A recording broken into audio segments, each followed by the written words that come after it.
जय हिंद साथियों। सरकारी नौकरी यूट्यूब चैनल के ऊपर आप सभी का बहुत बहुत स्वागत है। और आज मैं इस वीडियो में बात करने वाला हूं एक बहुत ही गजब के टॉपिक के ऊपर, और वो टॉपिक है हमारा रीट का। कि रीट में यदि हमारा सिलेक्शन हो जाता है, रीट के थ्रू यदि हम लेवल फर्स्ट और लेवल सेकंड दोनों में से किसी भी एक के टीचर बन जाते हैं, तो हमारी सैलरी कितने रहने वाली है, हम इस मुद्दे पर यहाँ पर चर्चा करने वाले हैं। इसमें हम बात करेंगे बिल्कुल फुल डिटेल से कि प्रोबेशन पीरियड के दौरान आपको कितनी सैलरी मिलेगी, प्रोबेशन पीरियड के बाद में आपको कितनी सैलरी मिलेगी, जब आपका रिटायरमेंट होगा तब आपकी सैलरी अनुमानित है कितनी होने वाली है। जिन सारे सारी मेन बातों पर मैं आपके साथ बिल्कुल फुल डिटेल से चर्चा करने वाला हूँ।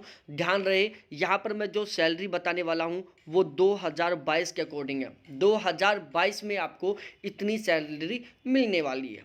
तो अब हम शुरुआत करते हैं अपने इस वीडियो के। देखो, सबसे पहले मैं बता दूं, जो रीट का लेवल होता है इसमें जो ग्रेड पे होता है वो होता है 3600 ग्रेड पे की नौकरी है। पे बैंड के बारे में बात की जाए तो 9300 से लेकर 34,800 के बीच में इसका पे बैंड रहता है। लेवल की बात की जाए तो लेवल 10 है इसका। कौन सा है? लेवल 10 है इसका। फिर हम बात करते हैं इसकी सैलरी के बारे में। तो सबसे पहले देखो, प्रोबेशन पीरियड के दौरान सैलरी कितनी रहती है। तो देखो, प्रोबेशन पीरियड की एक खास बात है। सबसे खास बात क्या है? प्रोबेशन पीरियड 2 साल का चलता है। 2 साल के 2 साल आपको बिल्कुल सेम सैलरी मिलती है, उसमें किसी तरीके की कोई बढ़ोतरी या घटोतरी नहीं होती। दूसरी बात, प्रोबेशन पीरियड के दौरान आपको किसी तरीके का कोई अलाउंस नहीं मिलता, ना डीए मिलता, ना एचआरडी मिलता, किसी तरीके का कोई अलाउंस नहीं मिलता। बाकी एनपीएस आपका बिल्कुल रेगुलर कटता रहता है। अब यहाँ पर बात करते हैं कि जब आप प्रोबेशन पीरियड के अंदर रहते हो, जो स्टार्ट के 2 साल होते हैं उसको हम प्रोबेशन पीरियड बोलते हैं। तो उसके दौरान सैलरी रहती है, बेसिक सैलरी 23,700 रुपये। इसमें 10% एनपीएस की कटौती होती है। ध्यान रखना, आप सोचोगे कि ये 10% एनपीएस कटेगा तो ये क्या हमें वापस मिलेगा? जी बिल्कुल, जब आप रिटायर होंगे उस टाइम आपको ये 10% का जो एनपीएस कटा है ये मिलेगा। साथ ही साथ ध्यान रखने, एनपीएस में क्या होता है, जैसे 23,700 रुपये आपकी बेसिक सैलरी है, इनका 10% एनपीएस बनता है 2370 रुपये। तो 2370 रुपये, तो ये प्लस में इसमें 2370 रुपये कौन डालती है? गवर्नमेंट डालती है। फिर से मैं रिपीट कर रहा हूँ, 2370 रुपये तो आपका एनपीएस कटा, प्लस इतना ही अमाउंट गवर्नमेंट अपनी तरफ से ऐड करके और विद इंटरेस्ट आपको जब आप रिटायर होंगे तब आपको देगी। ठीक है, तो ये जो आपका एनपीएस है ना, इसको हम कह सकते हैं आपके बुढ़ापे का सहारा। जब आपका बेटा बेटी सब साथ छोड़ दे, बूढ़े हो जाओ, उस टाइम का सहारा है ये। तो इसमें जितना आपका अमाउंट कटेगा उतना ही इसमें गवर्नमेंट ऐड करती है, रिटायरमेंट के टाइम आपको प्रोवाइड करवाती है। ठीक है, तो जब आप 23,700 में से 2370 रुपये का एनपीएस काट देते हो तो आपके पास नेट सैलरी बचती है 21,330 रुपये। तो जब आप प्रोबेशन पीरियड के दौरान रहते हो तो उस टाइम आपको सैलरी मिलती है आपके अकाउंट में मंथली कितनी? 21,330 रुपये। कितनी? 21,330 रुपये। अब हम बात करते हैं प्रोबेशन पीरियड के बाद। 2 साल का प्रोबेशन पीरियड कंप्लीट होता है, उसके तुरंत बाद आपकी जो बेसिक सैलरी होती है वो होती है 33,800 रुपये। कितनी होती है? 33,800 रुपये।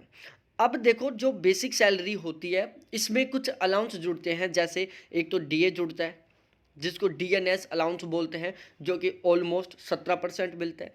इसके अलावा एक एचआरए मिलता है, हाउस रेंट अलाउंस, जिसको होम रेंट अलाउंस भी बोल सकते हो। ये दो तरीके से होता है, एक 8% होता है, एक 16% होता है।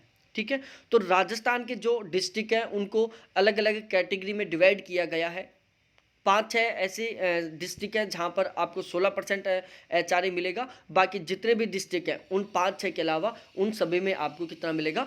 8% एचआरए मिलेगा। और ध्यान रखना, जब डीए 25% से ज़्यादा हो जाता है तो उस सिचुएशन में जो ये एचआरए है वो 9% और 18% हो जाता है। कितना हो जाता है? 9%, 18% हो जाता है। तो ये थी इसके रिगार्डिंग बात। अब हम बात करते हैं दोनों सिटी को लेकर। एक साइड जहां पर आपको 8% एचआरए मिल रहा है, एक साइड जहां पर आपको 16% एचआरए मिल रहा है। तो 17% तो आपका हो गया डीए प्लस में 8% एचआरए, 17% डीए प्लस में 16% एचआरए। तो यदि हम दोनों अलाउंस को जोड़ते हैं तो एक साइड आपका 25% अलाउंस जुड़ता है, दूसरे साइड आपका 33% अलाउंस जुड़ता है।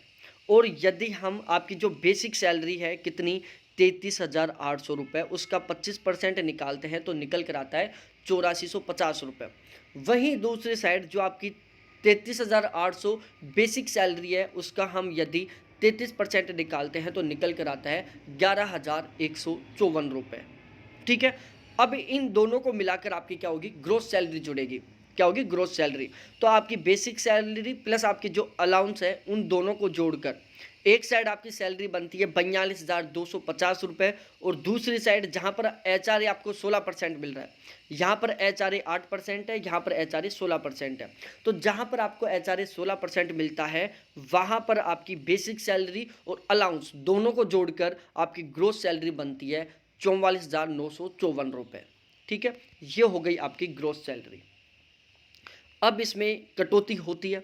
देखो यहाँ पर कटौती दो तरीके की होती है, एक एसआई होती है जिसको हम स्टेट इंश्योरेंस बोलते हैं, एक एनपीएस होती है। ध्यान रहे ये दोनों के दोनों जो आपके रुपए कटते हैं ना, ये आपको रिटायरमेंट के टाइम वापस मिल जाते हैं। तो आपको बिल्कुल टेंशन लेने की ज़रूरत नहीं है। गवर्नमेंट को पता होता है कि भाई इनको बुढ़ापे का सहारा चाहिए, तो इसलिए वो इस सैलरी को थोड़ा थोड़ा काट काट के, हमें पता भी नहीं चलता और वो काट भी लेती है। भाई थोड़ा बहुत जब 50,000 की सैलरी में से 3,000 4,000 रुपये करते हैं तो बहुत बड़ा अमाउंट नहीं करता, 5,000 रुपये करते हैं, 6,000 रुपये करते हैं तो एक बहुत बड़ा अमाउंट नहीं करता। ठीक है, तो उससे हमें पता भी नहीं चलता और बूंद बूंद बूंद बूंद से एक साथ गढ़ा बन जाता है। जब आप रिटायरमेंट होते हो फिर लेके आते हो 50 लाख 60 लाख 40 लाख ऐसे अमाउंट बढ़ा। ठीक है, तो ये आपको रिटायरमेंट के दौरान दोनों को दोनों मिल जाते हैं। तो देखो यहाँ पर जो आपका एसआई कटौती है ना, ये एक अलग अलग तरीके से मिलती है। इसमें एक पे स्केल फिक्स होता है, उसके अकॉर्डिंग आपका ये कटता है। तो ऑलमोस्ट यदि आप रीट में लगते हो तो यहाँ पर आपका 2,000 के आसपास एसआई करता है। कितना करता है, 2,000 के आसपास एसआई करता है।